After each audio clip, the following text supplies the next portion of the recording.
முருகன் அருள். முருகனின் ஆறுபடை வீடுகளை பற்றி பார்ப்போம். முதல் படை. ஆறுபடை வீடுகளில் முதல் படை வீடான திருப்பரங்குன்றம் முருகன் கோவிலில் முருகன் தெய்வானையுடன் மணக்கோலத்தில் காட்சி தருகிறார். இங்கு மலை வடிவில் சிவபெருமான் அருள் புரிகிறார். அமர்ந்த கோலத்தில் முருகன் காட்சியளிப்பது இதன் சிறப்பு ஆகும். இரண்டாம் படை வீடு.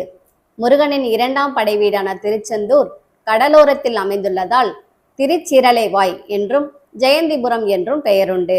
இங்கு முருகபெருமான் சூரபத்மனை அளித்ததாக கந்த புராணம் கூறுகிறது. மூன்றாம் படை. முருகனின் மூன்றாம் படை வீடான பழனி சித்தர்கள் வாழ்ந்த புண்ணிய பூமியாகும்.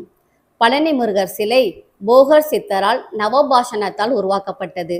இங்கு அபிஷேகம் செய்யப்பட்ட பஞ்சாமிர்தம் பால் தீர்த்தம் சாப்பிட்டால் சகல நோய்களும் தீரும். நான்காவது வீடு. தன்னை விட தன் பிள்ளைகள் அறிவுடையவர்களாக இருப்பது தந்தைக்கு மகிழ்ச்சியை தரும். அதையொட்டி தன் பிள்ளையின் வாயால் பிரணவ மந்திரத்தின் பொருளை கேட்டு பிள்ளை குருவாக இருக்க தானே சீடனை போல் அமர்ந்து கேட்டார் சிவபெருமான். அதனால் சிவகுருநாதன் என்ற பெயரை முருகப்பெருமான் பெற்றார். ஐந்தாவது வீடு.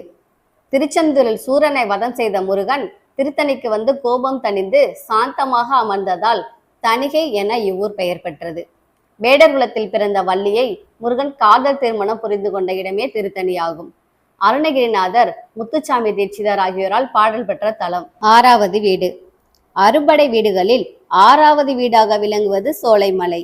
அவ்வை பாட்டியிடம் சுட்ட பழம் வேண்டுமா சுடாத பழம் வேண்டுமா என்று கேட்ட முருகன் உலக வாழ்க்கைக்கு கல்வியறிவு மட்டும் போதாது, இறை அருள் என்னும் மெய்யறிவும் வேண்டும் என்பதை உணர்த்த திருவிளையாடல் புரிந்த இடம்.